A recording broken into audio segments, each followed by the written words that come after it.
तो हेलो मेरे प्यारे साथियों, कैसे हैं आप सभी। उम्मीद करते हैं आप सभी बहुत ही अच्छे होंगे और अपनी पढ़ाई को बहुत ही अच्छी तरीके से कर रहे होंगे।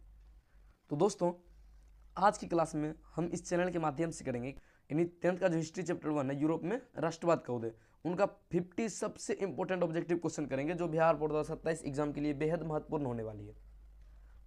तो अगर आप चैनल पर पहली बार आए हैं तो चैनल को सब्सक्राइब कर लेंगे और वीडियो को लाइक नहीं किया तो वीडियो को लाइक कर लेंगे और अपने दोस्तों के साथ ज़रूर शेयर करेंगे जो 2027 के बोर्ड एग्जाम की तैयारी कर रहे हैं, क्योंकि ये हिस्ट्री का जो क्वेश्चन है ये बेहद ही महत्वपूर्ण है आपके 2027 बोर्ड एग्जाम की दृष्टि से। पहला क्वेश्चन है कि फ्रांसीसी क्रांति कब हुई। आपका ऑप्शन है 1776, 1789, 1815 या 1848। तो फ्रांसीसी क्रांति जो है 1789 ईस्वी में हुई थी, यानी ऑप्शन बी जो इनका बिल्कुल ही सही जवाब हो जाएगा।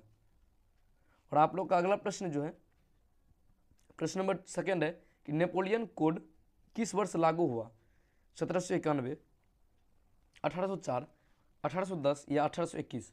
तो नेपोलियन कोड जो है यह आपका 1804 वर्ष में लागू हुआ था, यानी ऑप्शन बी जो है इनका बिल्कुल ही सही जवाब हो जाएगा। और जो आप लोग का अगला प्रश्न है, प्रश्न नंबर 3 है कि वियना कांग्रेस की अध्यक्षता किसने की। बिस्मार्क, मेटरनिख, काबूल या गैरीवाल्डी। तो वियना कांग्रेस की जो अध्यक्षता थी यह आपका मेटरनिख ने की थी, यानी ऑप्शन बी जो है इनका बिल्कुल ही सही जवाब हो जाएगा। और आप लोग का अगला प्रश्न है, प्रश्न नंबर 4 है कि यंग इटली संगठन की स्थापना किसने की। तो यंग इटली संगठन की जो स्थापना थी यह मैजिनी ने की थी, यानी ऑप्शन ए जो है इनका बिल्कुल ही सही जवाब हो जाएगा। और आप लोग का अगला प्रश्न है, प्रश्न नंबर 5 है कि जर्मनी के एकीकरण का मुख्य शिल्पकार कौन था। मैजिनी, गैरीवाल्डी, बिस्मार्क या काबूल। तो जर्मनी के जो एकीकरण का मुख्य शिल्पकार था यह बिस्मार्क था, यानी ऑप्शन सी जो इनका बिल्कुल ही सही जवाब हो जाएगा। और आप लोग का अगला प्रश्न है, प्रश्न नंबर 6 है कि ब्लड एंड आयरन नीति किसने दी, यानी रक्त एवं लौह की नीति किसने दी थी। बिस्मार्क, मेटरनिख, काबूल या कोसूत। तो रक्त एवं लौह की नीति जो है बिस्मार्क ने दी थी, यानी ऑप्शन ए जो है इनका बिल्कुल ही सही जवाब हो जाएगा। और आप लोग का अगला प्रश्न है, प्रश्न नंबर 7 है कि फ्रैंकफर्ट संधि का आयोजन कब हुआ।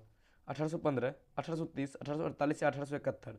तो इस संसद का जो आयोजन हुआ था यह 1848 में हुई थी, यानी ऑप्शन सी जो है इनका बिल्कुल ही सही जवाब हो जाएगा। और आप लोग का अगला प्रश्न है, प्रश्न नंबर 8 है कि कार्बोनरी क्या थी। तो कार्बोनरी जो थी यह एक गुप्त संगठन थी, यानी ऑप्शन ए जो है इनका बिल्कुल ही सही जवाब हो जाएगा। और आप लोग का अगला प्रश्न है, प्रश्न नंबर 9 है कि ग्रीस से ने स्वतंत्रता कब प्राप्त की।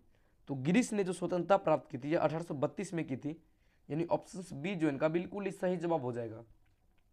और आप लोग का अगला प्रश्न है, प्रश्न नंबर 10 है कि जर्मन साम्राज्य की घोषणा कब हुई।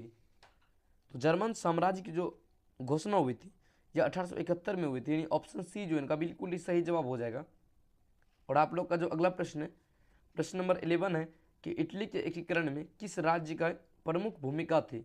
तो इटली के जो एकीकरण में थी यह सार्डिनिया, पिडमोंट की भूमिका अत्यंत थी, यानी ऑप्शन सी जो इनका बिल्कुल ही सही जवाब हो जाएगा। और आप लोग का जो अगला प्रश्न है, प्रश्न नंबर 12 है कि उदारवाद का संबंध किससे है। तो उदारवाद का जो संबंध है यह आपका स्वतंत्रता से है, यानी ऑप्शन ए जो है इनका बिल्कुल ही सही जवाब हो जाएगा। और आप लोग का जो अगला प्रश्न है, प्रश्न नंबर 13 है कि राष्ट्रवाद शब्द का संबंध किससे है। तो राष्ट्रवाद शब्द का जो संबंध है राष्ट्रीय राज्य से है, यानी ऑप्शन बी जो है इनका बिल्कुल ही सही जवाब हो जाएगा। और आप लोग को जो अगला प्रश्न है, प्रश्न नंबर 14 है कि जर्मनी का चांसलर कौन था। तो जर्मनी का जो चांसलर था यह बिस्मार्क था, यानी ऑप्शन ए जो है इनका बिल्कुल ही सही जवाब हो जाएगा। और आप लोग का जो अगला प्रश्न है, प्रश्न नंबर 15 है कि जोल वेरिन क्या था। तो जोल वेरिन जो है यह एक व्यापारिक संघ था, यानी ऑप्शन ए जो है इनका बिल्कुल ही सही जवाब हो जाएगा। और आप लोग का जो अगला प्रश्न है कि 1830 की जुलाई क्रांति कहाँ हुई। तो 1830 की जो जुलाई क्रांति थी यह फ्रांस में हुई थी, यानी ऑप्शन बी जो है इनका बिल्कुल ही सही जवाब हो जाएगा। और आप लोग का जो अगला प्रश्न है, हंगरी के राष्ट्रवादी नेता कौन थे। तो हंगरी के जो राष्ट्रवादी नेता थे यह कोसुद थे, यानी ऑप्शन ए जो है इनका बिल्कुल ही सही जवाब हो जाएगा। और आप लोग का जो अगला प्रश्न है कि इटली का एकीकरण कब पूरा हुआ। तो इटली का जो एकीकरण है 1871 में पूरा हुआ, यानी ऑप्शन सी जो है इनका बिल्कुल ही सही जवाब हो जाएगा। और आप लोग का जो अगला प्रश्न है कि रोमांटिसिज्म आंदोलन किससे जुड़ा था।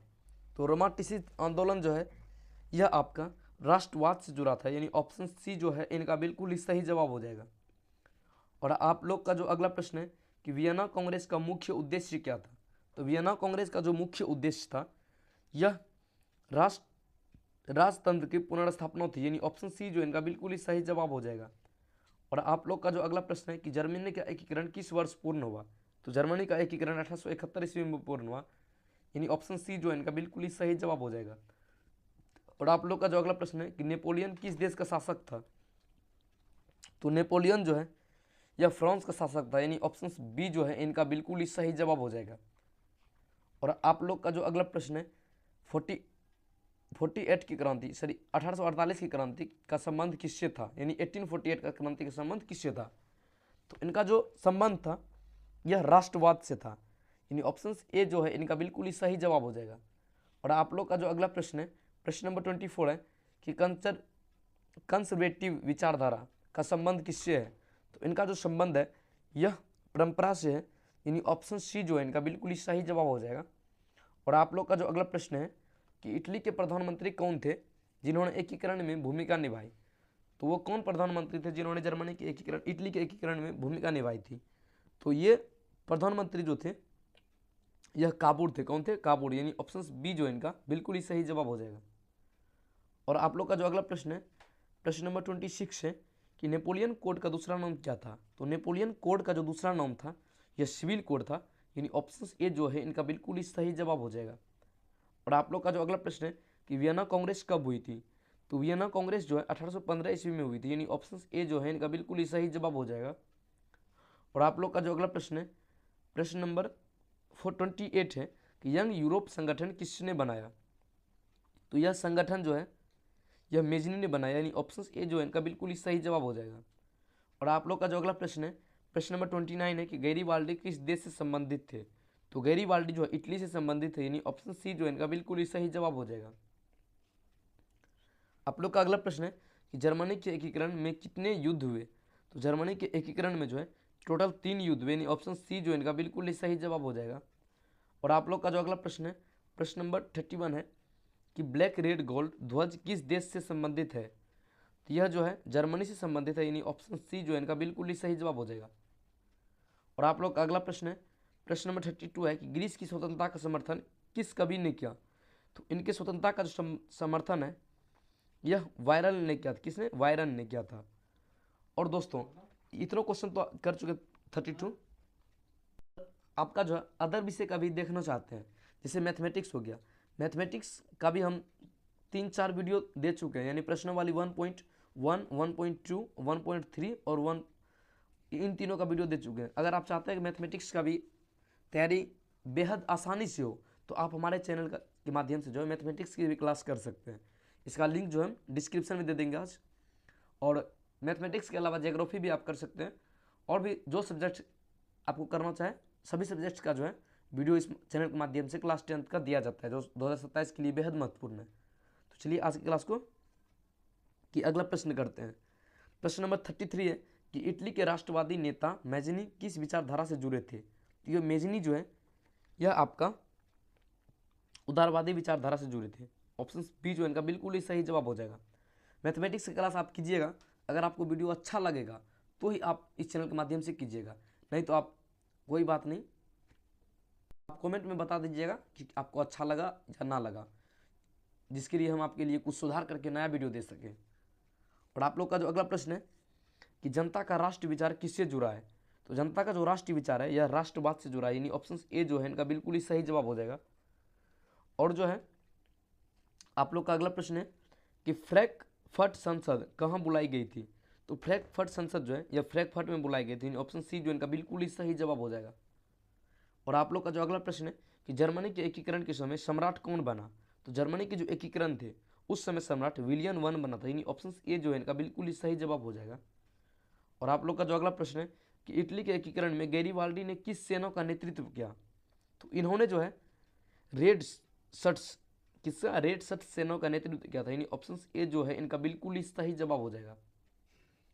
और आप लोग का अगला प्रश्न है कि राष्ट्रीयता की भावना किस क्रांति से फैली, तो यह क्रांति थी फ्रांसीसी क्रांति, जिससे राष्ट्रीयता की भावना फैली, यानी ऑप्शन बी इनका सही जवाब हो जाएगा। और आपका अगला प्रश्न है कि कि वियना कांग्रेस का आयोजन किस देश में हुआ? तो इनका आयोजन जो है यह ऑस्ट्रेलिया में हुआ, यानी ऑप्शन बी जो है इनका बिल्कुल ही सही जवाब हो जाएगा। और आप लोग का अगला प्रश्न है प्रश्न नंबर 40 है कि इटली के एकीकरण के समय राजा कौन था?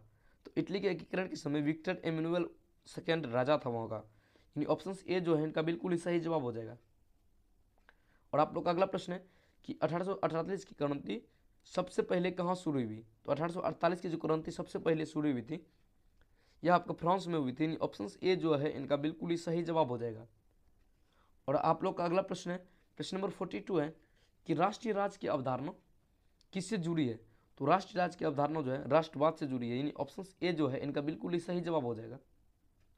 और आप लोग का जो अगला प्रश्न है बिस्मार्क किस देश का प्रधानमंत्री था? तो बिस्मार्क जो जिन्होंने रक्त एवं लौह की नीति दिया था वह प्रूसिया की प्रधानमंत्री थे, यानी ऑप्शन पी जो है इनका बिल्कुल ही सही जवाब हो जाएगा।